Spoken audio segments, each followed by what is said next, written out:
창밖으로 늦여름의 햇살이 비치고 있었다. 민호는 자신의 여정을 돌아보았다. 처음 애틀랜타에 도착했을 때 그는 자신을 둘러싼 세계가 낯설고 위협적으로 느껴졌다. 모든 것이 달랐다. 언어, 음식, 사람들의 행동 방식까지. 그때 그는 한국으로 돌아가는 날만을 손꼽아 기다렸다. 그러나 이제 그는 달라졌다. 그는 이곳에서 자신의 자리를 만들었고 자신의 가치를 증명했으며 두 문화 사이의 다리가 되었다. 아버지가 한국 출장에서 돌아온 후 가족은 저녁 식사를 하며 미래에 대해 이야기했다. 민호야, 네가 어떻게 생각하는지 궁금하구나. 아버지가 물었다. 이제 우리가 미국에 정착하게 될 텐데 네 마음은 어때? 민호는 천천히 숨을 들이마셨다. 처음에는 정말 힘들었어요. 매일 한국이 그리웠고 여기서는 제가 항상 다른 사람일 뿐이라고 생각했어요. 부모님은 이해하는 눈빛으로 그를 바라보았다. 하지만 이제는 달라요. 민호의 목소리에는 확신이 담겨 있었다. 저는 두 세계에 모두 속해 있다는 걸 깨달았어요. 그게 약점이 아니라 제 강점이라는 것도요. 두 문화의 좋은 점을 모두 배울 수 있어요. 어머니의 눈에 눈물이 맺혔다. 네가 그렇게 성장한 모습을 보니 정말 자랑스럽구나. 그 다음 날 민호는 동네 공원 벤치에 앉아 노트북을 펼쳤다. 한국 친구들과의 그룹 채팅이 활발하게 진행되고 있었다. 이제 그는 더 이상 미국 생활에 대해 짧게 얼버무리지 않았다. 대신 자신의 경험과 배움에 대해 자세히 이야기했다. 수학클럽 이야기, 축제 발표 이야기, 그리고 톰슨 선생님 이야기까지. 민호, 다음에 너희가 미국에 오면 내가 여기 모든 것을 보여줄게. 그리고 언젠가 나도 한국을 다시 방문할 거야. 우리는 항상 연결되어 있으니까. 메시지를 보내고 나서 민호는 하늘을 올려다보았다. 푸른 하늘은 서울에서 보던 것과 같았다. 그는 이제 이해했다. 국경과 언어를 초월하는 것들이 있다는 것을. 수학과 같이 인간의 마음과 희망도 보편적이라는 것을. 가방에서 미국 수학 경시대회 지원서를 꺼냈다. 그는 펜을 들어 자신의 이름을 적었다. 박민호. 이제 그 이름은 더 이상 나뉜 정체성이 아니라 하나의 온전한 자아를 나타내고 있었다. 여름의 끝자락, 민호는 이제 새 학기를 기다리고 있었다. 그는 더 이상 낯선 땅에서 길을 잃은 소년이 아니었다. 그는 두 세계를 연결하는 다리가 되어 자신만의 길을 개척해 나가는 젊은 수학자로 성장하고 있었다. 한 미국인 여교사가 한국인 학생의 실력을 깎아내리려 일부러 어려운 수학 문제를 던졌다. 하지만 그 순간 그녀는 자신이 누구에게 도전했는지 가장 뼈아픈 방식으로 깨닫게 되었다. 그 아이는 단순한 학생이 아니었다. 한국에서 온 조용하지만 누구보다 단단한 천재 소년이었다. 이 이야기가 흥미로우셨다면 영상에 좋아요를 눌러 저희를 응원해 주세요. 낯선 땅, 낯선 시선, 박민호의 심장이 귓게서 쿵쾅거렸다. 미국 애틀랜타의 한 고등학교 교실, 맨 뒷자리 창가에 붙어 앉은 그는 수십 개의 시선이 자신의 등을 찌르는 듯한 느낌에 숨막힐 지경이었다. 2달 전 아버지의 갑작스러운 해외 발령으로 정든 서울을 떠나 이곳에 온 이후 민호는 단 한마디도 제대로 나누지 못한 채 외톨이로 지냈다. 낯선 언어와 문화 속에서 그는 존재를 지우는 것이 가장 안전하다고 느꼈다. 그저 유일하게 자신을 드러낼 수 있는 수학 시험지에만 완벽한 답안을 적어냈을 뿐이었다. 바로 그 완벽함이 문제였다. 아만다 톰슨 선생님의 차갑고 의심 가득한 목소리가 교실 전체에 울려 퍼졌다. 박민호 학생, 앞으로 나와 이 문제를 풀어보세요. 지금까지 모든 시험에서 만점을 받았으니 실력을 보여줄 기회군요. 그 말에 숨겨진 뜻은 분명했다. 너 분명 부정행위를 하고 있지. 13살 소년의 귀에도 그 의미가 똑똑히 전해졌다. 그의 얼굴이 화끈거렸지만 한국에서 이런 상황에서는 감정을 드러내지 않고 참는 것이 미덕이라고 배웠기에 꾹 눌러 참았다. 자리에서 일어서자 누군가의 비웃음이 들렸다. 저 조용한 짱깨가 어떻게 풀지 궁금하네. 인종을 혼동한 무지하고 모욕적인 속삭임에 민호의 뺨이 더욱 뜨거워졌다. 심장이 아팠지만 그는 아무렇지 않은 척 칠판 앞으로 걸어 나갔다. 칠판 위에 진실, 칠판 앞에 서자 톰슨 선생님은 의도적으로 고등학교 상급생 수준의 복잡한 방정식을 써내려갔다. 주변에서 불가능해. 저건 우리도 못 풀어 같은 소리가 웅성거렸다. 민호의 귀에도 들어왔지만 이상하게도 그의 마음은 고요해졌다. 이건 교과 과정을 훨씬 넘어선 문제였다. 이건 교과 과정을 훨씬 넘어서는 문제예요. 민호 학생이 정말 실력으로 시험을 치르고 있는지 확인하고 싶군요. 톰슨 선생님의 목소리에는 확신이 담겨 있었다. 그녀는 이 동양인 학생이 어떤 방식으로든 시험을 속이고 있다고 굳게 믿고 있었다. 민호의 손에 분필이 쥐어졌다. 차가운 분필의 감촉이 서울에서의 기억을 물밀듯이 밀려오게 했다. 학원에서 밤늦게까지 이런 문제들을 풀던 날들, 새벽에 어머니가 가져다 주시던 따뜻한 식혜의 맛, 선생님들의 끝없는 압박과 때때로 주시던 칭찬. 그 모든 것이 이 순간 그를 지탱하는 힘이 되었다. 깊은 숨을 내쉬며 민호는 고개를 들었다. 그의 눈빛이 달라졌다. 처음에는 떨리는 손이었지만 곧 놀라운 속도와 정확도로 방정식을 분해하기 시작했다. 분필이 칠판 위를 미끄러지며 익숙한 기호와 숫자들을 남겼다. 교실은 점점 더 조용해졌고 비웃음은 경악에 찬 침묵으로 변했다. 학생들은 숨을 죽이고 칠판 위에서 펼쳐지는 마법 같은 풀이 과정을 지켜보았다. 마지막 답을 적고 돌아섰을 때 교실 전체가 얼어붙은 듯했다. 톰슨 선생님의 얼굴은 창백해져 있었다. 그녀는 한 단계씩 민호의 풀이를 확인했고 불가능하다고 생각했던 고난도의 방정식이 완벽하게 해결된 것을 보고 입을 다물지 못했다. 어디서 어떻게 이런 수준의 수학을... 그녀가 간신히 말을 이었다. 민호의 목소리는 작았지만 단호했다. 한국에서는 이런 문제들을 일찍 배워요. 서울에서는 이것이 기본입니다. 그의 눈에는 처음으로 자부심이 빛났다. 그 순간 민호는 톰슨 선생님의 눈에서 의심이 놀라움으로 그리고 무언가 다른 복잡한 감정으로 변하는 것을 보았다. 피부색과 언어가 다르다는 이유만으로 그의 능력을 의심했던 교실 분위기가 순식간에 바뀌는 순간이었다. 차가웠던 시선들이 경외감으로 물들어가는 것을 느끼며 민호는 비로소 숨통이 트이는 것 같았다. 풀리지 않는 의심, 또 다른 시험. 다음 날 아침 톰슨 선생님은 교무실에 혼자 앉아 민호의 방정식 풀이를 다시 한번 살펴보았다. 20년 경력의 교사로서 그녀는 처음으로 자신의 권위가 흔들리는 경험을 했다. 책상 위에는 민호의 이전 시험지들이 펼쳐져 있었고 그녀는 그 완벽한 답안지를 의심스럽게 손가락으로 두드렸다. 불가능해. 이건 분명히 무언가 있어. 그녀는 중얼거렸다. 혹시 스마트폰 계산기? 인공지능 앱? 아니면 남의 답안을 훔쳐보는 것일까? 교무실 문이 열리고 과학교사인 벤 윌슨이 들어왔다. 아만다, 그 한국 학생에 대해 들었어. 정말 고등학교 수준의 방정식을 풀었다고. 톰슨 선생님은 고개를 끄덕였다. 그래서 더 이상해. 평소에는 말 한마디 없이 창밖만 보는 아이가 어떻게 이런 실력을... 동양 아이들은 다르잖아. 윌슨이 커피를 마시며 대수롭지 않게 말했다. 내 대학 룸메이트가 일본인이었는데 그 친구도 항상 공부만 했어.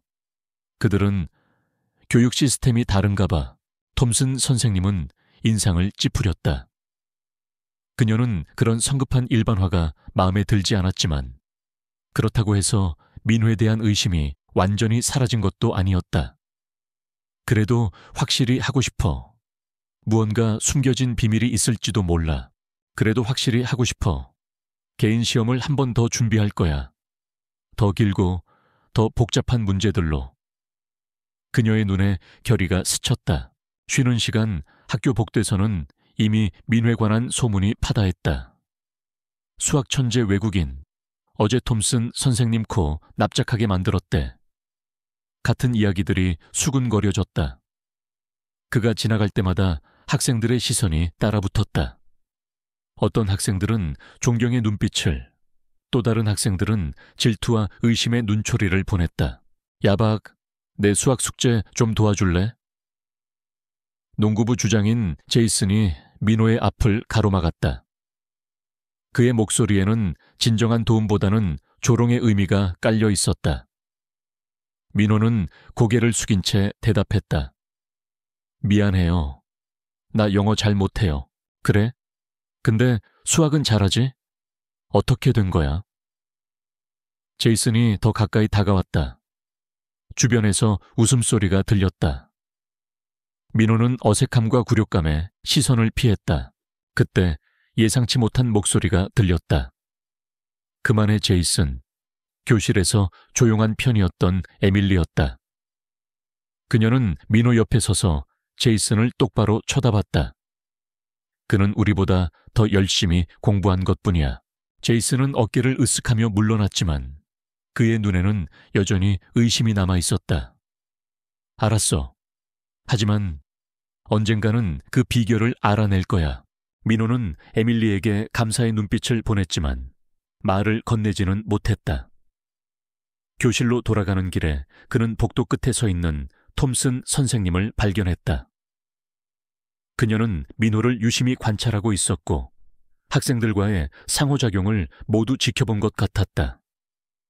그의 가슴 속에 불안감이 다시 차올랐다. 그날 오후 민호는 자신의 사물함에서 접힌 종이 한 장을 발견했다. 펼쳐보니 톰슨 선생님의 필체였다. 목요일 방과 후 특별평가교실 삐기 3호 반드시 참석할 것. 민호는 종이를 다시 접어 주머니에 넣었다. 그의 가슴 속에서는 불안과 결의가 교차했다. 이번에는 더 철저한 준비가 필요할 것이다. 고향의 맛, 낯선 대화, 애틀랜타 외곽의 작은 아파트 단지. 박가족의 저녁 식사 시간은 조용했다. 좁은 주방에서 민호의 어머니는 김치찌개를 끓이며 한숨을 내쉬었다. 이국 땅에서도 고향의 맛을 지키는 것은 그녀에게 작은 위안이었다. 학교는 어땠니? 어머니가 밥그릇을 내밀며 물었다. 민호는 숟가락을 든 채 머뭇거렸다. 톰슨 선생님의 특별평가 통지서가 그의 교복 주머니에 무겁게 자리하고 있었다. 괜찮아요. 아버지는 신문에서 눈을 떼며 날카로운 시선을 던졌다. 괜찮다는 게 무슨 뜻이니? 문제 있어? 아니요. 그냥... 민호는 입술을 깨물었다. 선생님이 특별 시험을 보자고 하셨어요. 목요일에요. 아버지의 표정이 긴장으로 굳었다. 무슨 시험? 성적에 문제가 있는 거니? 아니요. 제가 어제 칠판에서 어려운 문제를 풀었는데 선생님이 제가 정말 아는 건지 확인하고 싶으신 것 같아요. 잠시 침묵이 흘렀다. 그때 어머니가 조심스럽게 말을 꺼냈다. 미국 학교는 한국과 달라. 여기서는 너무 튀는 걸 좋아하지 않을 수도 있어. 하지만 정답인걸요. 서울에서 배운 대로 풀었을 뿐인데. 민호의 목소리가 작아졌다. 그는 자신이 왜 비난받아야 하는지 이해할 수 없었다. 한국에서는 당연했던 그의 실력이 왜 이곳에서는 의심의 대상이 되는 걸까? 아버지는 젓가락을 테이블 위에 내려놓았다. 그의 목소리에는 분노와 자부심이 섞여 있었다. 네 실력을 의심하는 거야? 그렇다면 더 잘 보여줘야지. 그는 민호의 눈을 똑바로 쳐다봤다. 우리가 이곳에 온 이유를 잊지 마라. 더 나은 기회를 위해서다. 네가 한국에서 배운 것들을 부끄러워할 필요는 없어. 민호는 고개를 끄덕였지만 마음속에는 복잡한 감정이 일렁였다. 그는 한국에서의 기억을 떠올렸다. 매일 밤 10시까지 진행되는 학원 수업, 새벽에 풀던 문제집들, 시험 결과를 발표할 때마다 느껴지던 압박감. 그럼에도 불구하고 그 모든 것이 지금은 그리웠다. 이곳의 막막함과 외로움 속에서 한국에서의 치열했던 시간들이 오히려 안정감을 주었다. 식사 후 민호는 자신의 작은 방으로 돌아갔다. 벽에는 서울 친구들과 찍은 사진이 붙어 있었다. 책상 위에는 한국에서 가져온 수학 참고서들이 가지런히 놓여 있었다. 그는 그중 한 권을 집어들고 페이지를 넘겼다. 내일부터 더 열심히 해야겠다. 목요일 시험에서는 반드시 핸드폰 알림음이 울렸다. 카카오톡 메시지. 한국에 남아있는 친구 준호였다. 준호. 민호야, 잘 지내? 우리 다음 주에 전국 수학 경시대회 본선이야. 네가 없어서 아쉽다, 유유. 미국은 어때? 민호는 화면을 오랫동안 바라보았다. 무슨 말을 해야 할지 몰랐다. 이곳에서는 자신이 이상하네? 의심받는 애. 어쩌면 천재일지도 모르는 외국인애. 그는 깊은 한숨을 내쉬며 답장을 시작했다. 민호, 난 괜찮아. 미국은 적응 중이야. 대회에서 꼭 좋은 성적 내길 바랄게. 보내기 버튼을 누른 후 민호는 창문을 통해 보이는 낯선 애틀랜타의 밤하늘을 바라보았다. 서울에서 보던 것과 같은 별이었지만 그 아래의 세상은 너무나 달랐다. 목요일의 시험이 다가오고 있었다. 그것은 단순한 수학 문제가 아니라 이곳에서 자신의 자리를 찾기 위한 첫 번째 시험이 될 터였다. 증명의 시간. 목요일 아침 민호는 평소보다 일찍 눈을 떴다. 시계는 5시 30분을 가리키고 있었다. 한국에서라면 이미 아침 자습 시간이었을 텐데 미국에서는 아직 어둠이 완전히 가시지 않은 시간이었다. 그는 침대에서 일어나 책상으로 향했다. 어제 밤늦게까지 복습했던 수학 개념들을 다시 한번 머릿속으로 정리했다. 오늘은 반드시 증명해야 해. 그는 나지막이 중얼거렸다. 자신이 누구인지, 한국에서 무엇을 배우고 왔는지, 이 모든 의심을 잠재워야 했다. 학교에 도착했을 때 복도는 여느 때와 같이 시끌벅적했다. 하지만 민호에게는 모든 소리가 멀게만 느껴졌다. 그의 머릿속에는 오직 오후에 있을 특별 시험만이 맴돌고 있었다. 수업이 끝난 후 203호 교실로 향하는 발걸음이 유난히 무거웠다. 심장이 다시 쿵쾅거리기 시작했다. 교실 문을 열자 톰슨 선생님이 이미 기다리고 있었다. 그녀 옆에는 수학과 학과장인 브라운 선생님도 자리하고 있었다. 두 사람의 시선이 동시에 민호에게 향했다. 안녕, 민호. 톰슨 선생님의 목소리는 평소보다 차분했지만 그 안에 깃든 긴장감은 숨길 수 없었다. 오늘은 브라운 선생님께서 함께 지켜보실 거야. 준비됐니? 민호는 고개를 끄덕였다. 그의 시선이 책상 위에 놓인 두꺼운 시험지에 고정되었다. A4 용지 여러 장이 스테이플러로 찍혀 있었다. 이 시험은 우리 학교 교과 과정을 넘어서는 문제들로 구성되어 있어. 브라운 선생님이 설명했다. 그의 목소리에는 권위와 함께 미묘한 호기심이 섞여 있었다. 90분이 주어질 거야. 계산기나 참고 자료는 사용할 수 없어. 민호는 자리에 앉아 시험지를 받았다. 첫 페이지를 넘기자 복잡한 방정식과 도형 문제, 논리 퍼즐들이 눈에 들어왔다. 그 순간 그의 심장이 빠르게 뛰었다. 그러나 곧 혼란스러운 기호와 숫자들 속에서 익숙한 패턴들이 보이기 시작했다. 이건 서울에서 배웠던 첫 번째 문제를 읽는 순간 민호의 마음은 이상하게도 고요해졌다. 그것은 마치 한국의 학원에서 밤늦게까지, 때로는 새벽까지 풀던 문제들과 닮아 있었다. 지난 여름방학에 독학했던 심화 개념들도 있었다. 두려움은 사라지고 오직 익숙한 도전만이 남았다. 처음에는 떨리던 손이 점차 안정을 찾아갔다.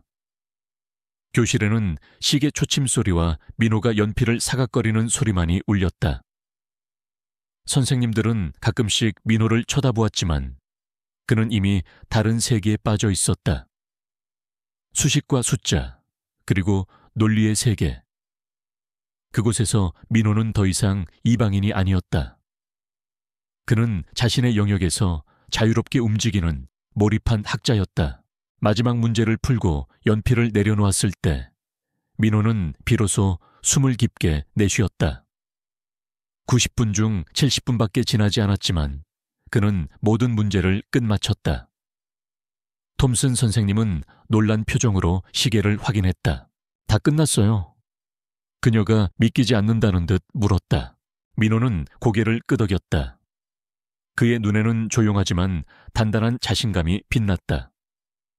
브라운 선생님이 시험지를 가져갔다. 두 선생님은 민호가 보는 앞에서 답안을 검토하기 시작했다. 그들의 표정이 점점 변해가는 것을 보며 민호는 서울에서의 시험 결과 발표 시간을 떠올렸다. 긴장감은 비슷했지만 이번에는 무언가 다른 것이 있었다. 의심이 아닌 순수한 확인의 과정이었다. 인정과 변화, 놀랍군요. 브라운 선생님이 마침내 입을 열었다.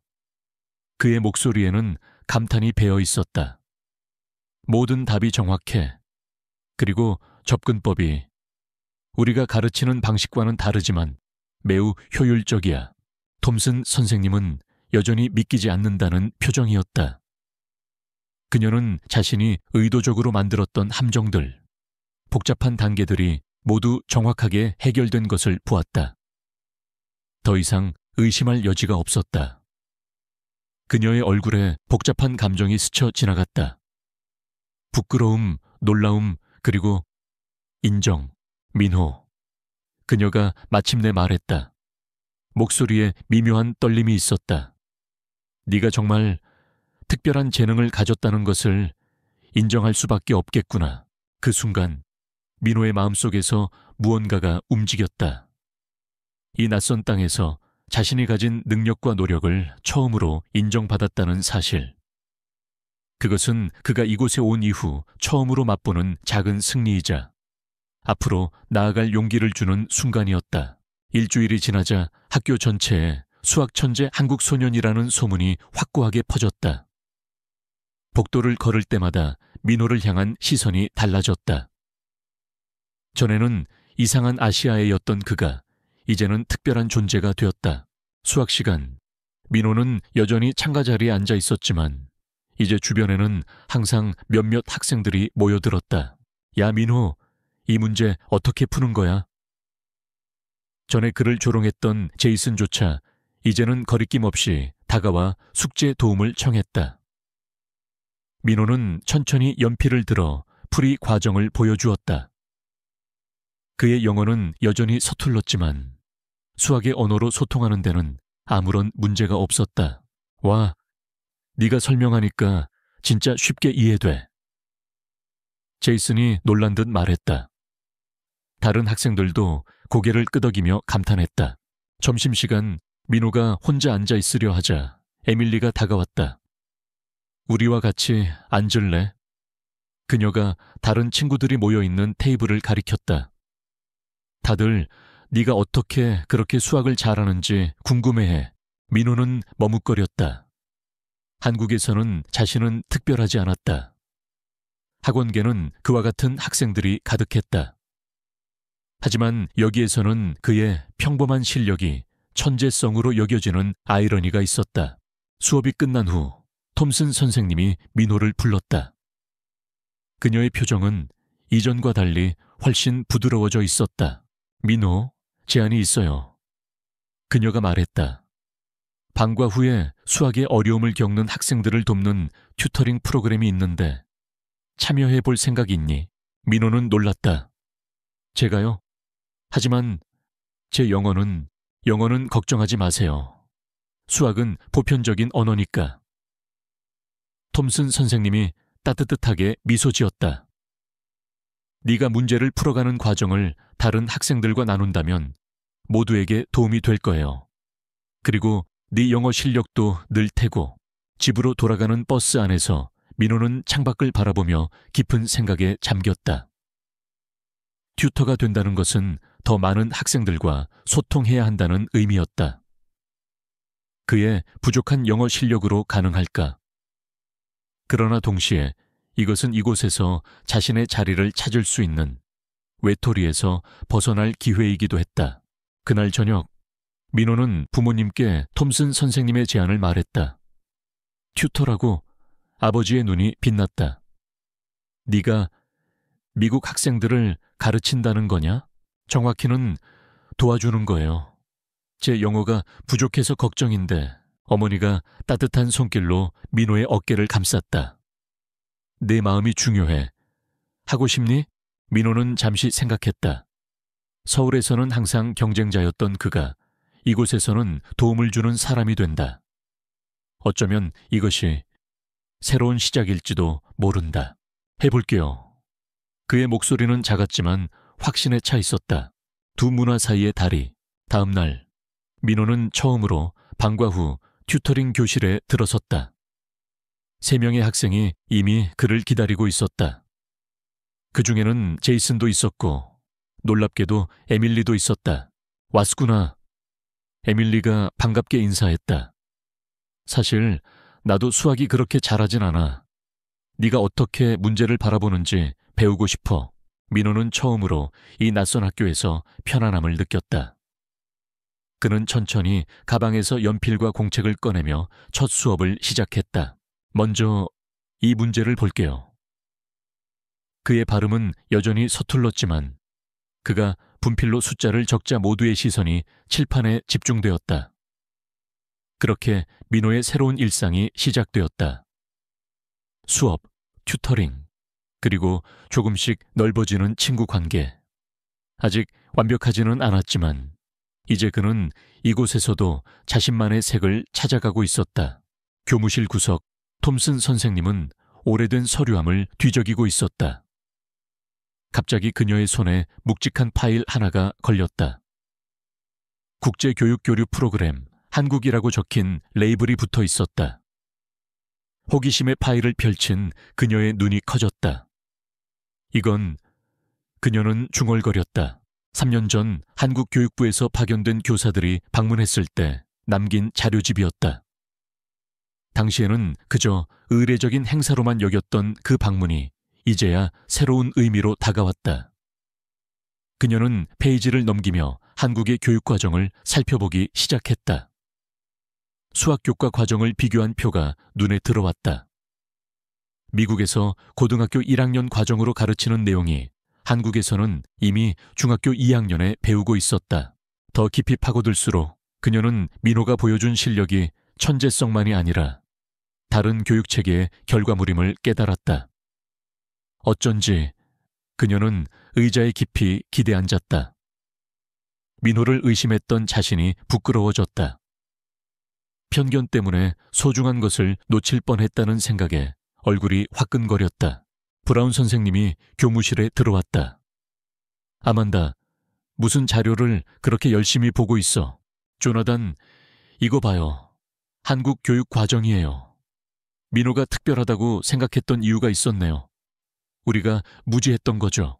브라운 선생님은 자료를 흥미롭게 살펴보았다. 흥미롭군요. 하지만 단순히 교과 과정의 차이만은 아닐 거예요. 그 아이는 분명 재능도 있어요. 맞아요. 하지만 우리가 먼저 그의 문화와 배경을 이해하려는 노력이 필요했어요. 톰슨 선생님이 겸허한 표정으로 말했다. 어떻게 하면 민호와 같은 학생들을 더 잘 도울 수 있을까요? 다음 날 톰슨 선생님은 민호에게 다가갔다. 쉬는 시간, 그는 몇몇 학생들에게 둘러싸여 수학 문제를 설명하고 있었다. 그의 영어는 여전히 서툴렀지만 주변 학생들은 진지하게 귀를 기울이고 있었다. 그 모습이 톰슨 선생님의 마음을 따뜻하게 했다. 민호, 잠시 이야기 좀 할 수 있을까? 톰슨 선생님이 말했다. 그들은 빈 교실로 들어갔다. 톰슨 선생님은 한국 교육 자료집을 보여주었다. 이것을 발견했어요. 한국에서 배우는 과정이 우리와 많이 다르다는 걸 이제야 알게 됐어요. 민호의 눈이 커졌다. 한글로 쓰인 교과서 페이지들이 보였다. 선생님, 이건 미안해요, 민호. 처음에 내 실력을 의심해서. 톰슨 선생님의 목소리에는 진심이 담겨 있었다. 아마 그때 네가 느꼈을 서운함이나 답답함을 다 이해하지 못할 거예요. 하지만 이제 네가 얼마나 열심히 공부했는지, 어떤 환경에서 성장했는지 이해해요. 그리고 그것을 존중해요. 민호는 말을 잇지 못했다. 누군가가 자신의 배경을 이해하려고 노력한다는 사실이 그를 깊이 감동시켰다. 이곳에서 처음으로 자신의 한국인이라는 정체성이 부정적인 것이 아닌 이해와 존중의 대상이 되는 순간이었다. 이번 주부터 수업 방식을 조금 바꿔보려고 해요. 톰슨 선생님이 말을 이었다. 다양한 접근 방식을 소개하고 국제적인 관점에서 수학을 바라보는 거죠. 네가 한국에서 배운 방식도 포함해서요. 도와줄 수 있을까? 민호의 얼굴에 환한 미소가 번졌다. 네, 제가 할 수 있는 만큼 도울게요. 그리고 한 가지 더, 톰슨 선생님이 말했다. 얼굴에 수줍은 표정이 떠올랐다. 한국 문화나 교육에 대해 더 알고 싶어요. 가끔 점심시간에 이야기해 줄 수 있을까? 교실을 나오면서 민호는 가슴속에서 따뜻한 감정이 피어오르는 것을 느꼈다. 이제 그는 단순한 수학 천재가 아니라 두 문화를 잇는 다리가 되어가고 있었다. 그의 뿌리가 부정되는 것이 아니라 오히려 가치 있게 여겨지는 것을 느꼈다. 다른 수업을 향해 걸어가면서 민호는 처음으로 미국 학교에서의 미래가 전보다 밝게 보이는 것을 느꼈다. 두 개의 세계, 하나의 나, 학교에서의 변화는 민호의 마음을 가볍게 했지만 그의 정체성에 대한 질문은 여전히 깊은 곳에서 울렸다. 주말 아침, 민호는 자신의 방 창문을 통해 흐릿한 애틀랜타의 지평선을 바라보았다. 마치 그의 내면처럼 하늘은 맑지도 흐리지도 않은 중간쯤의 상태였다. 부엌에서 김치찌개 냄새가 풍겨왔다. 어머니는 매주 토요일을 한국의 날로 정해 전통 음식을 준비했다. 이것은 그녀가 가족에게, 특히 민호에게 고향의 뿌리를 상기시키는 방법이었다. 민호야, 밥 먹자. 어머니의 부름에 민호는 방에서 나왔다. 식탁에는 찌개 외에도 잡채, 전, 그리고 여러 반찬들이 가득했다. 아버지는 이미 자리에 앉아 신문을 보고 있었다. 미국 학교는 어때? 이제 좀 적응이 되니? 아버지가 물었다. 민호는 밥을 한 숟가락 떠먹으며 생각했다. 네, 많이 좋아졌어요. 톰슨 선생님이 한국 교육에 관심을 가지시고 제가 튜터를 하게 되면서요. 잘 됐구나. 아버지의 목소리에는 자부심이 묻어났다. 그러다 그는 갑자기 어머니를 향해 의미심장한 눈빛을 보냈다. 어머니가 숨을 깊게 들이마셨다. 민호야, 아버지한테 이야기할 게 있으시대. 민호는 젓가락을 내려놓았다. 부모님의 표정이 심상치 않았다. 회사에서 연락이 왔다. 아버지가 천천히 말을 이었다. 한국 본사에서 우리 팀의 성과를 높이 평가해서 장기 계약을 제안했어. 앞으로 최소 3년은 더 미국에 있게 될 것 같구나. 민호의 마음속에 복잡한 감정이 일렁였다. 한편으로는 이제 막 적응하기 시작한 학교를 떠나지 않아도 된다는 안도감이 있었고, 다른 한편으로는 서울의 친구들과 더욱 멀어진다는 상실감이 밀려왔다. 준호와 함께 수학 경시대회에 나가지 못한다는 아쉬움도 떠올랐다. 네 생각은 어때? 어머니가 조심스럽게 물었다. 민호는 창밖을 바라보았다. 저도 잘 모르겠어요. 학교는 이제 좋아졌지만 그래도 한국이 그리워요. 준호랑 다른 친구들도 보고 싶고. 식탁에 잠시 침묵이 내려앉았다. 그때 어머니가 민호의 손을 부드럽게 잡았다. 민호야, 우리는 어디에 있든 함께야. 그게 가장 중요한 거야. 너는 두 나라의 문화를 모두 경험할 수 있는 특별한 기회를 가졌어. 두 세계의 좋은 점을 모두 품을 수 있는 사람이 될 거야. 아버지도 고개를 끄덕였다. 내 뿌리는 항상 한국에 있어. 그걸 잊지 않는 한 내 정체성은 흔들리지 않을 거다. 민호는 천천히 고개를 들었다. 부모님의 진심 어린 위로와 지지가 그의 마음을 따뜻하게 감쌌다. 혹시 다음 방학에 한국에 갈 수 있을까요? 부모님의 얼굴에 환한 미소가 번졌다. 물론이지. 그건 아주 좋은 생각이구나. 식사를 마치고 민호는 다시 자신의 방으로 돌아왔다. 책상 위에는 두 개의 노트북이 나란히 놓여 있었다. 하나는 미국 학교 숙제를 위한 것이고 다른 하나는 한국 온라인 수업을 듣기 위한 것이었다. 그는 한국 노트북을 열었다. 카카오톡에 여러 개의 메시지가 와 있었다. 준호와 다른 친구들이 그룹 채팅에서 다음 수학 경시대회 이야기로 한창이었다. 민호는 그들의 대화를 읽으며 미소 지었다. 나도 언젠가 다시 그곳에서 함께할 수 있을 거야. 그는 천천히 타이핑을 시작했다. 이번에는 미국 학교에서의 자신의 경험, 튜터가 된 이야기, 그리고 다른 학생들에게 한국식 문제 풀이법을 가르치는 재미에 대해 진솔하게 적었다. 어쩌면 그가 있어야 할 곳은 한 나라가 아니라 두 세계 사이에 어딘가일지도 모른다고 생각했다. 그리고 그것은 결코 나쁜 일이 아니었다. 오히려 자신만의 특별한 장소가 될 수 있음을 깨달았다. 새로운 무대, 새로운 도전. 월요일 아침 학교 방송이 울려 퍼졌다. 박민호 학생은 교장실로 와주세요. 반복합니다. 박민호 학생은 교장실로 와주세요. 교실에 갑작스러운 침묵이 내려앉았다. 민호는 자신이 무슨 잘못을 했는지 떠올리려 했지만 아무것도 생각나지 않았다. 의아한 표정으로 자리에서 일어나자 에밀리가 작게 속삭였다. 괜찮을 거야. 아마 좋은 소식일걸. 복도를 따라 걸으며 민호의 심장은 빠르게 뛰었다. 한국에서는 교장실 호출이 대부분 좋은 일이 아니었다. 그는 긴장감에 마른 침을 삼켰다. 교장실 문 앞에 도착하자 그는 깊게 숨을 들이마시고 조심스럽게 노크했다. 들어오세요. 필립스 교장 선생님은 책상 앞에 앉아 있었고 그 옆에는 톰슨 선생님이 서 있었다. 두 사람 모두 따뜻한 미소를 지었다. 민호, 앉으렴. 필립스 교장 선생님이 손짓했다. 그의 목소리에는 친근함이 배어 있었다. 널 부른 이유는 아주 좋은 소식이 있어서야. 민호는 긴장한 채로 의자에 앉았다. 우리 학군에서 매년 수학 및 과학 축제를 개최하는데 이번 주 토요일에 열릴 예정이야. 교장 선생님이 설명했다. 여러 학교에서 학생들이 참가해 자신들의 프로젝트를 발표하지. 톰슨 선생님이 앞으로 나섰다. 그녀의 눈빛에 기대감이 가득했다.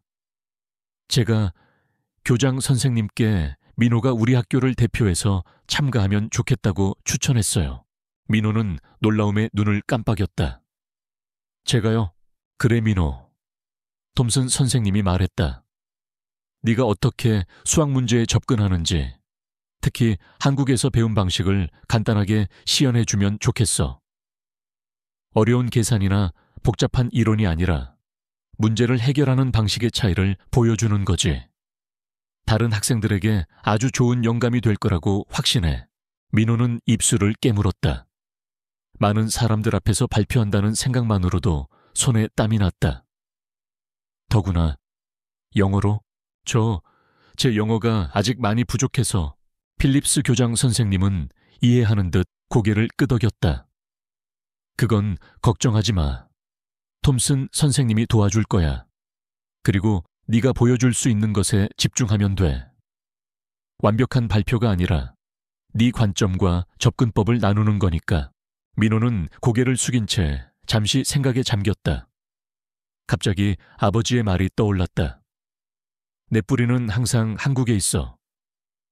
어쩌면 이것은 자신의 뿌리를 부끄러워하지 않고 오히려 자랑스럽게 보여줄 수 있는 기회일지도 모른다. 그의 한국적인 접근 방식이 이곳에서 가치 있게 여겨질 수 있다는 것을 증명할 기회. 그는 심호흡을 하고 천천히 고개를 들었다. 그의 목소리는 작았지만 전에 없이 단단했다. 해볼게요. 교장 선생님과 톰슨 선생님의 얼굴에 환한 미소가 번졌다. 훌륭해. 이번 주 내내 준비할 시간이 있을 거야. 톰슨 선생님이 방과 후에 도와줄 거고 교장실을 나온 민호는 복도에서 깊은 숨을 내쉬었다. 두려움과 흥분이 뒤섞인 복잡한 감정이었다. 그는 핸드폰을 꺼내 부모님에게 문자를 보냈다. 중요한 소식이 있어요. 저녁에 말씀드릴게요. 그의 손끝에서 떨림이 느껴졌다. 그날 방과 후 톰슨 선생님과의 첫 준비 시간이 시작되었다. 빈 교실에서 그들은 어떤 내용을 발표할지 논의했다. 너무 복잡한 수식보다는 직관적인 풀이 방법에 집중하면 좋을 것 같아. 톰슨 선생님이 제안했다.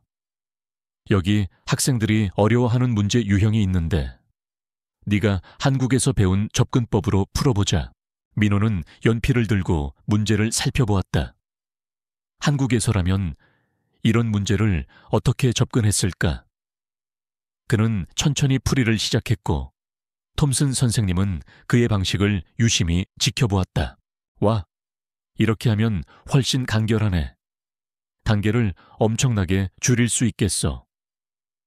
톰슨 선생님은 감탄했다. 이런 관점이 바로 우리가 축제에서 보여주고 싶은 거야. 다른 문화에서 온 새로운 시각, 집으로 돌아가는 길. 민호는 처음으로 자신의 한국적인 배경이 단점이 아닌 강점이 될 수 있다는 생각에 가슴이 벅차올랐다. 그는 이제 두 세계 사이에 다리를 놓는 역할을 하게 된 것이다. 단순한 학생이 아닌 특별한 경험을 가진 존재로서 의심의 그림자, 친구들의 지지, 축제 준비가 한창이던 수요일 오후, 민호는 학교 게시판 앞에서 걸음을 멈췄다. 수학과학 축제 참가자 명단이라는 제목 아래 그의 이름이 크게 적혀 있었다. 박민호, 국제적 관점에서의 수학 문제 해결법. 자신의 이름을 본 순간 가슴이 뿌듯했지만 동시에 더 큰 부담감이 밀려왔다. 이제 정말 피할 수 없게 되었다. 와, 이번 축제의 스타가 될 것 같은데. 뒤에서 들려온 목소리에 민호가 돌아보니 다니엘이 서 있었다. 학교에서 가장 우수한 성적을 자랑하던 그는 최근 민호의 등장으로 인해 자신의 위치가 흔들리는 것을 느끼고 있었다. 그의 눈빛에는 미묘한 경쟁심과 적대감이 서려 있었다. 나 그냥 발표만 하는 거야. 민호가 겸손하게 대답했다. 다니엘은 비웃듯 웃었다. 갑자기 영어도 잘하게 된 거야? 아니면 또 다른 비결이라도? 그의 말에는 지난번 제이슨의 조롱처럼 부정행위를 암시하는 날카로운 가시가 숨어 있었다. 민호는 당황했지만 대답하기 전에 에밀리가 그들 사이에 끼어들었다. 다니엘, 질투는 못생겨 보여. 민호가 얼마나 열심히 노력한 걸 우리 모두 알잖아. 다니엘은 어깨를 으쓱하며 자리를 떠났지만 그의 눈빛에는 분명한 적대감이 남아있었다. 알았어. 하지만 어쨌든 뭔가 있을 거야. 교실로 돌아오는 길에 에밀리가 조용히 말했다. 신경 쓰지 마. 다니엘은 항상 1등이었거든. 네가 오기 전까지는. 민호는 고개를 끄덕였지만 마음은 무거웠다. 다니엘의 말과 눈빛이 계속 신경 쓰였다. 그날 저녁 학교 익명 소셜미디어 계정에 글이 올라왔다. 한국 천재라고. 정말 컴퓨터 프로그램 도움 없이 그런 문제들을 풀 수 있다고 믿는 사람 있어. 갑자기 나타난 의심스러운 존재. 글은 빠르게 퍼졌고 몇몇 학생들은 악의적인 댓글을 달았다. 나도 걔 좀 이상하다고 생각했음. 역시 동양 애들 다 저렇지 뭐. 분명 커닝앱 쓸 거야 같은 댓글들이 민호의 심장을 후벼 팠다. 그 내용을 본 민호의 얼굴이 하얗게 변했다. 그동안 힘들게 쌓아 올린 신뢰가 한순간에 무너지는 것 같았다. 눈물이 차올랐지만 그는 이를 악물고 참았다. 다시 외톨이가 되는 걸까? 다음 날 아침 톰슨 선생님이 심각한 표정으로 민호를 불렀다. 민호, 온라인에서 무슨 일이 있었는지 봤어. 정말 미안해. 이런 일이 생길 줄은 몰랐어. 그녀의 목소리에는 안타까움과 분노가 섞여 있었다. 민호는 고개를 숙인 채 침묵했다. 차마 얼굴을 들 수 없었다. 축제에서 빠지고 싶으면 이해할게. 톰슨 선생님이 조심스럽게 말했다. 민호는 잠시 생각에 잠겼다. 그의 마음속에서는 두 가지 목소리가 충돌했다. 하나는 모든 것을 포기하고 다시 조용한 학생으로 돌아가라고 했다. 다른 하나는 이것이 자신의 진정한 실력과 진정성을 증명할 마지막 기회라고 속삭였다. 도망치지 마. 네 자신을 보여줘. 그는 심호흡을 하고 천천히 고개를 들었다. 그의 눈빛에 다시 단단한 결의가 깃들었다. 계속할게요. 그의 목소리는 작았지만 단호했다. 제가 물러서면 그들의 의심이 맞다는 걸 인정하는 거예요. 저는 제 방식으로 증명하고 싶어요. 톰슨 선생님의 얼굴에 환한 미소가 번졌다. 그럴 줄 알았어. 그녀는 민호의 어깨를 힘주어 잡았다. 그럼 준비를 계속하자. 우리는 내 곁에 있어. 그날 오후 톰슨 선생님은 전교생을 대상으로 짧은 강의를 했다. 주제는 다양성과 상호 존중. 그녀는 직접적으로 사건을 언급하지 않았지만 메시지는 분명했다. 다른 문화와 배경을 가진 사람들이 가져오는 다양한 관점의 가치에 대해 이야기했고 눈에 보이는 것으로만 사람을 판단하지 말라고 강조했다. 강의가 끝나고 나서 에밀리와 몇몇 친구들이 민호에게 다가왔다. 우리가 네 발표 준비 도와줄게. 영어 연습도 같이 하고 자료도 더 찾아보자. 함께하면 더 좋은 결과가 나올 거야. 민호는 감동했다. 비록 적대적인 눈길이 여전히 느껴졌지만 이제 그의 곁에는 자신을 믿고 지지해주는 동료들이 있었다. 그리고 그것은 그에게 어떤 악성 댓글보다 큰 힘이 되었다. 그날 밤 민호는 결심에 찬 마음으로 발표 자료를 다시 검토했다. 이번 축제는 단순한 수학 발표가 아니라 그의 진정성을 증명하는 시험대가 될 것이다. 무대 위에서 빛난 두 개의 세계, 축제의 날이 밝았다. 애틀랜타 시립 강당은 학생들과 교사들, 그리고 호기심 많은 지역 주민들로 북적였다. 입구에서부터 다양한 학교의 부스들이 늘어서 있었고 각각 독특한 과학 실험과 수학적 개념을 전시하고 있었다. 활기찬 분위기 속에서 민호의 심장은 마치 북처럼 쿵쾅거렸다. 자신의 발표 시간이 다가올수록 입안이 바짝 말랐다. 그는 계속해서 발표 내용을 마음속으로 되뇌었다. 톰슨 선생님은 그의 옆에서 마지막 준비를 도와주고 있었다. 긴장하지 마, 민호. 그냥 네가 아는 것을 보여주면 돼. 네가 얼마나 특별한 시각을 가졌는지 모두에게 알려주는 거야. 그녀가 따뜻하게 격려했다. 에밀리와 몇몇 친구들이 다가왔다. 민호, 우린 앞줄에 앉을 거야. 응원할게. 걱정 마. 너 진짜 최고야. 민호는 고마움에 고개를 끄덕였다. 그들의 얼굴을 보니 긴장이 조금 풀리는 것 같았다. 그러다 멀리서 다니엘의 모습이 보였다. 그는 다른 학생들에게 무언가를 속삭이고 있었고 가끔 민호의 방향을 가리키며 웃었다. 심장이 다시 빠르게 뛰기 시작했지만 민호는 애써 시선을 피했다. 이제 그런 방해에 흔들리지 않기로 결심했다. 곧 민호의 차례가 왔다. 그는 무대 위로 올라가며 심호흡을 했다. 관객석을 바라보니 수백 명의 낯선 얼굴들이 그를 주시하고 있었다.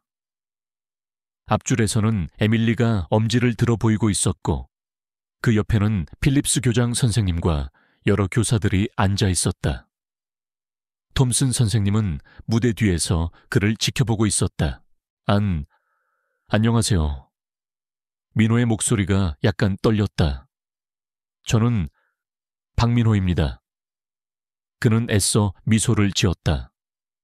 오늘 여러분께 한국과 미국의 수학 문제 해결 방식의 차이에 대해 말씀드리려고 합니다.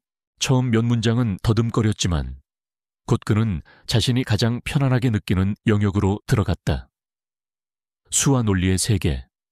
그는 프로젝터를 통해 간단한 문제를 보여주고 미국 학생들이 일반적으로 배우는 해결 방식과 한국에서 자신이 배운 접근법의 차이를 설명했다.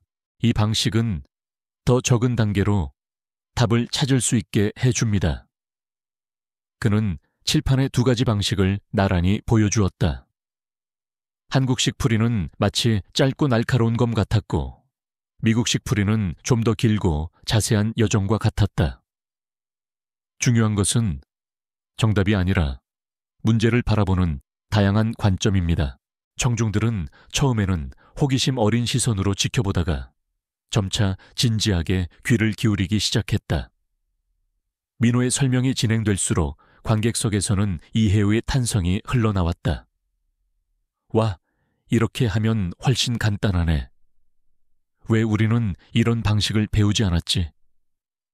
그의 서툰 영어는 더 이상 중요하지 않았다. 수학이라는 보편적인 언어가 소통의 다리가 되었다. 발표를 마치고 질문을 받는 시간이 되었을 때 여러 손이 올라갔다. 민호는 최선을 다해 영어로 대답했다. 가끔 단어를 찾지 못할 때면 톰슨 선생님이 도와주었지만 대부분은 스스로 해냈다. 그의 진심과 열정, 그리고 뛰어난 수학 실력이 청중에게 고스란히 전달되었다. 마지막 질문이 끝나고 우레와 같은 박수가 터져 나왔다. 민호의 얼굴에 안도의 미소가 번졌다. 성공했다. 그는 해냈다. 무대에서 내려오자 여러 교사들이 그를 둘러쌌다. 놀라운 관점이었어요. 정말 인상 깊었습니다. 우리 학교에도 와서 특강을 해주실 수 있을까요? 이런 방식은 처음 봤어요. 칭찬과 감탄이 쏟아졌다. 발표장을 나오는 길에 민호는 다니엘과 마주쳤다. 다니엘은 팔짱을 끼고 서 있었지만 그의 표정에는 더 이상 비웃음이 없었다. 그는 잠시 망설이다가 말했다. 솔직히 말하면 내가 틀렸어. 내 실력은 진짜인 것 같아. 그것은 완전한 사과는 아니었지만 민호에게는 충분했다. 그는 고개를 끄덕이며 미소 지었다. 함께 공부하면 우리 둘 다 더 나아질 수 있을 거야. 학교로 돌아오는 버스 안에서 민호는 창밖의 풍경을 바라보며 깊은 안도감을 느꼈다. 그는 자신의 실력으로, 자신의 문화적 배경으로, 그리고 자신의 진실함으로 인정받은 것이다. 이제 더 이상 이상한 외국인 학생이 아니라 가치 있는 지식과 관점을 가진 동료로 받아들여지고 있었다. 톰슨 선생님이 그의 어깨를 가볍게 두드렸다. 자랑스러워 민호. 오늘 네가 해낸 일은 단순한 수학 발표가 아니었어. 그건 문화적 다리를 놓는 일이었지. 민호는 미소 지으며 고개를 끄덕였다. 이제 그는 이곳에서 자신의 자리를 찾아가고 있었다. 두 개의 세계가 충돌하는 곳이 아닌 두 개의 세계가 만나 새로운 가능성을 열어가는 곳. 성장과 연결. 축제가 끝나고 2주가 지났다. 민호의 일상은 이제 편안한 리듬을 찾아가고 있었다. 매일 방과 후에는 튜터링 세션을 진행했고 토요일에는 동네 도서관에서 자원봉사를 시작했다. 그는 어린 학생들에게 수학을 가르치며 동시에 자신의 영어 실력도 함께 향상시키고 있었다. 학생들은 더 이상 그를 천재라고만 부르지 않았다. 선생님, 형, 친구라고 불렀다. 하루는 수업이 끝난 후 톰슨 선생님이 그를 불렀다. 민호, 잠시 도와줄 수 있을까? 다음 시험 문제를 검토하고 있는데. 내 의견이 궁금해. 네? 민호는 살짝 놀랐다. 선생님이 학생에게 시험 문제를 미리 보여주는 일은 한국에서는 상상할 수 없는 일이었다. 그러나 여기서는 그의 관점이 가치 있게 여겨졌다. 네, 선생님. 그는 미소 지으며 대답했다.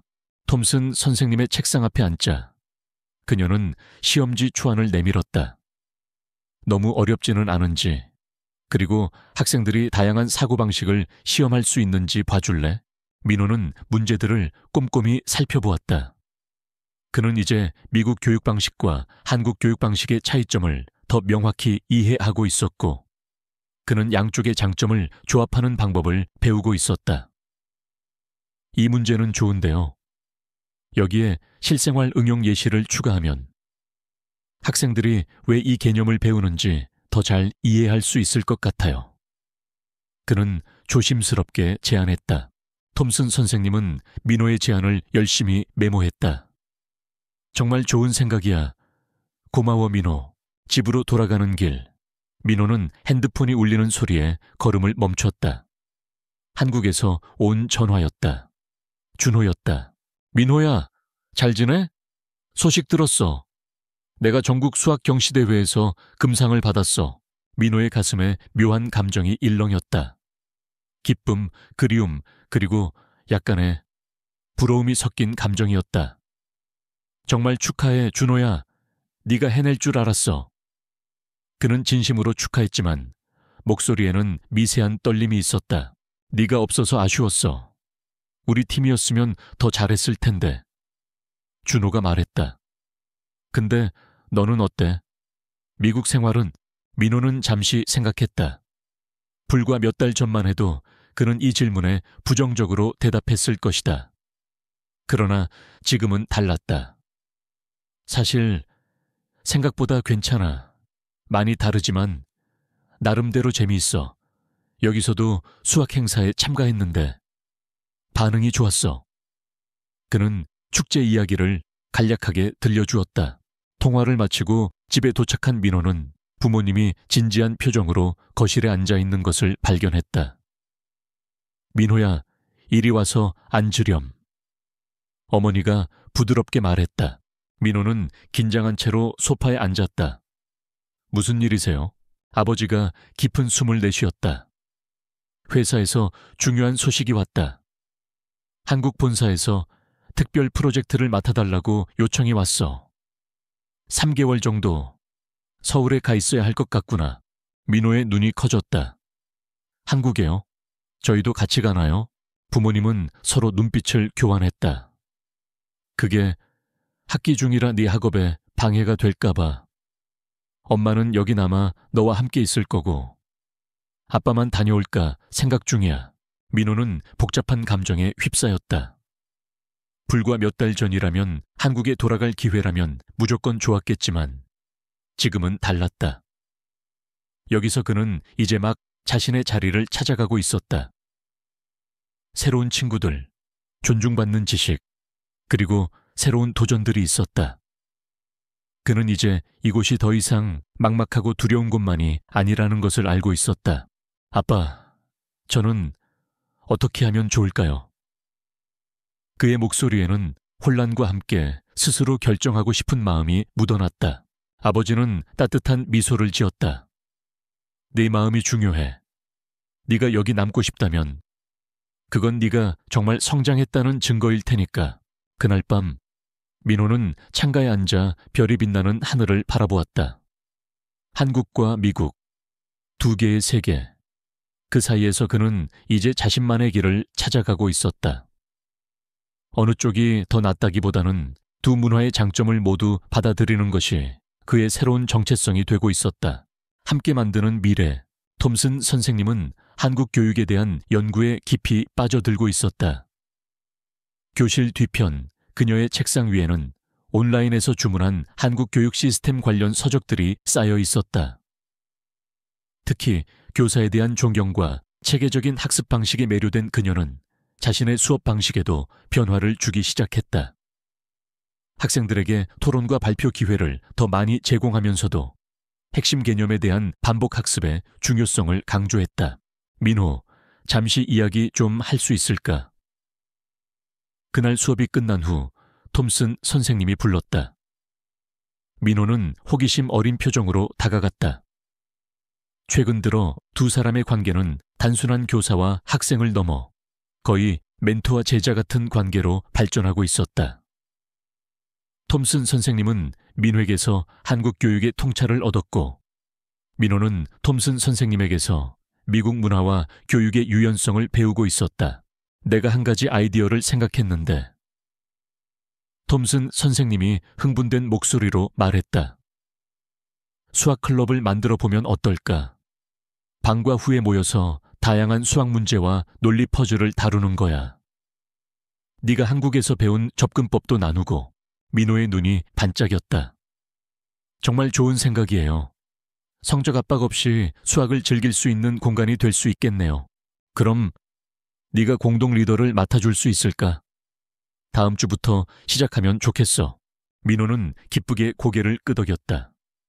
이것은 단순한 클럽이 아니라 그가 두 문화 사이에 다리를 놓는 또 하나의 기회였다. 자신의 경험과 지식을 나누고 다른 학생들과 함께 성장할 기회. 이틀 후 첫 수학 클럽 모임이 열렸다. 민호는 긴장했지만 에밀리와 몇몇 친구들이 미리 와서 준비를 도와주었다. 놀랍게도 다니엘도 참석했고 심지어 다른 친구들을 데려왔다. 경쟁심 대신 호기심이 그의 눈에 서려 있었다. 저희 클럽에 오신 것을 환영합니다. 민호가 말문을 열었다. 그의 영어는 여전히 완벽하지 않았지만 더 이상 그것이 장벽이 되지 않았다. 오늘은 문제를 바라보는 다양한 관점에 대해 이야기해 보려고 합니다. 그는 칠판에 한국식 접근법과 미국식 접근법을 나란히 보여주었다. 학생들은 곧 활발한 토론에 참여했다. 이 방식이 훨씬 빠르네. 근데 이건 왜 그런 거야? 원리가 궁금해. 민호는 질문에 답하면서 자신도 새로운 시각을 얻고 있었다. 한국에서는 어떻게에 집중했다면 여기 학생들은 왜에 더 관심이 많았다. 두 접근법이 만나자 더 깊은 이해와 재미가 샘솟았다. 클럽 활동이 끝난 후 필립스 교장 선생님이 교실을 들여다보았다. 어떻게 진행되고 있나요? 톰슨 선생님. 놀랍게도 성공적이에요. 톰슨 선생님이 자랑스럽게 대답했다. 민호의 리더십이 정말 돋보였어요. 학생들의 참여도도 높고요. 교장 선생님은 만족스러운 표정으로 고개를 끄덕였다. 이게 바로 우리가 추구하는 교육의 모습이죠. 다양한 배경을 가진 학생들이 서로에게서 배우는 것. 그 말을 들은 민호의 가슴이 뿌듯함으로 가득 찼다. 이제 그를 수학 천재라고 부르는 아이들도 있었지만 그는 그 호칭이 부끄러웠다. 그에게 중요한 것은 천재라는 타이틀이 아니라 지식을 나누고 함께 성장하는 기쁨이었다. 수학 클럽은 빠르게 학교의 인기 활동이 되었다. 매주 목요일 학생들은 수학 문제를 풀기 위해 모였고 때로는 실패하고 웃고 또 함께 성공의 기쁨을 나누었다. 민호는 이 시간을 통해 미국 친구들에게 한국 교육의 장점을 알릴 수 있었고 동시에 자신도 미국식 토론 문화와 협력의 가치를 배우고 있었다. 이거 알아? 너 덕분에 내 수학 성적이 2단계나 올랐어. 다니엘이 어느 날 민호에게 말했다. 그의 목소리에는 진심 어린 종용이 담겨 있었다. 네가 설명하는 방식이 뭔가 달라. 민호는 미소 지었다. 경쟁 상대였던 다니엘이 이제 함께 배우고 성장하는 동료가 된 것이 신기했다. 우리는 서로에게서 배울 수 있어. 그게 가장 중요한 거야. 그렇게 민호는 자신만의 작은 교실을 만들어 가고 있었다. 그곳에서 그는 더 이상 이방인이 아니라 모두가 존중하는 선생님이자 친구였다. 그의 영향력은 수학을 넘어 학교 내 다양성과 포용의 분위기를 만드는 데 기여하고 있었다. 여름, 그리고 새로운 여정의 시작, 여름방학이 시작되었다. 학교 복도는 텅 비어 있었고 교실마다 정적이 감돌았다. 민호는 빈 수학클럽 교실에 서서 지난 학기를 돌아보았다. 칠판에는 아직 지워지지 않은 공식들이 남아 있었다. 그의 손끝으로 수식을 살짝 만져보았다. 이제 이곳은 그에게 두 번째 집과도 같은 곳이 되었다. 친구들은 각자의 방학 계획을 가지고 있었다.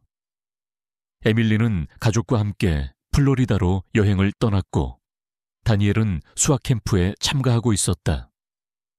민호는 학교 근처 도서관에서 자원봉사를 계속하면서 영어 실력 향상을 위한 읽기 모임에도 참가하기로 했다.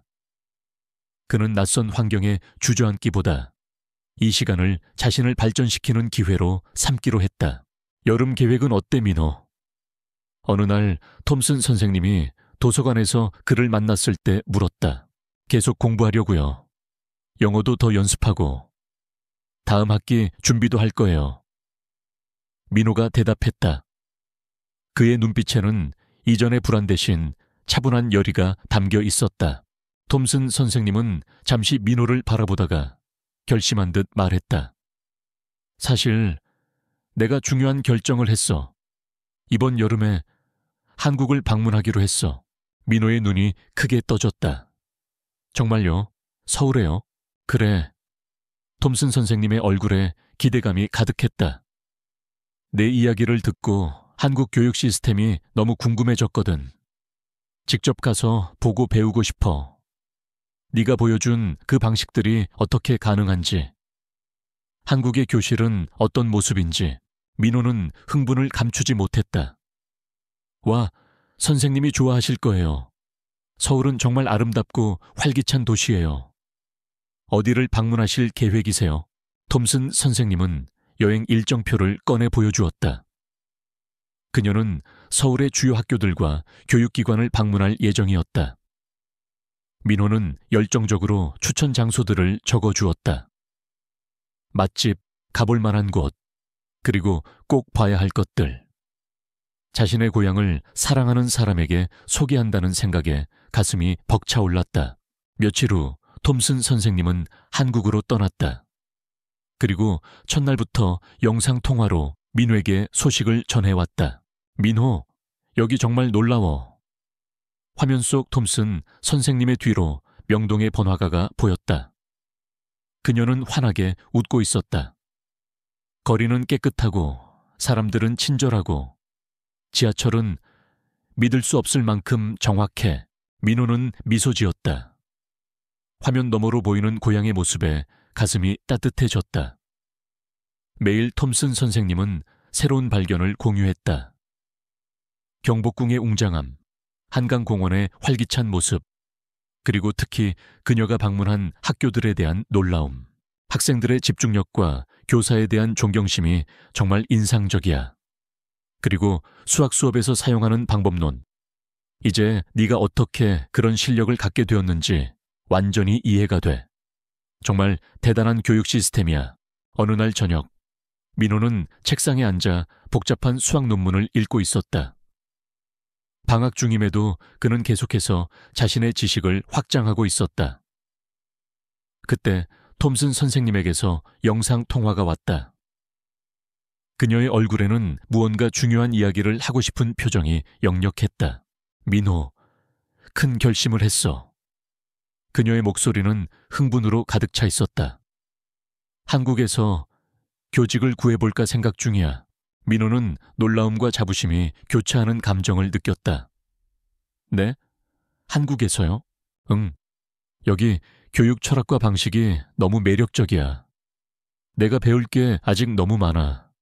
가능성은 낮겠지만 도전해보고 싶어. 민호는 자신의 문화가 이렇게 다른 사람에게 영감을 줄 수 있다는 사실이 믿기지 않았다. 선생님이 정말 한국에서 가르치게 되면 좋겠어요. 그는 진심으로 말했다. 톰슨 선생님은 경복궁 앞에 서서 환하게 웃고 있었다.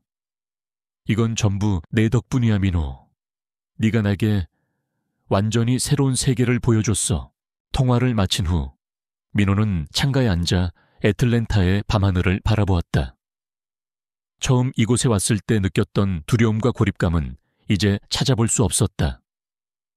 그 자리에는 자신감과 소속감이 자리 잡고 있었다. 그는 이제 두 세계를 모두 품은 사람으로 성장하고 있었다. 톰슨 선생님의 마지막 영상통화는 인천공항에서 왔다. 그녀의 얼굴에는 한국을 떠나는 아쉬움과 새로운 가능성에 대한 기대가 공존했다. 민호야, 정말 믿기지 않아. 한국교육청에서 내년에 교환교사 프로그램을 제안받았어. 6개월 동안 서울에서 가르칠 기회가 생겼어. 민호는 흥분으로 자리에서 일어났다. 정말요? 그럼 선생님이 정말 서울에서 가르치게 되는 거예요? 그래.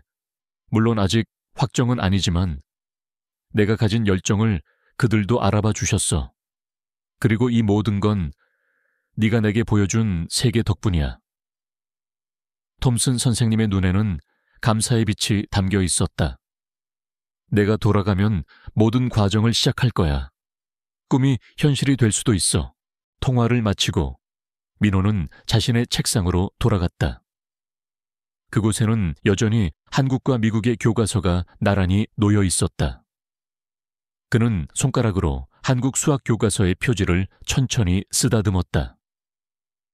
이제 그 책은 단순한 학습 도구가 아니라 그의 정체성을 상징하는 것이 되었다.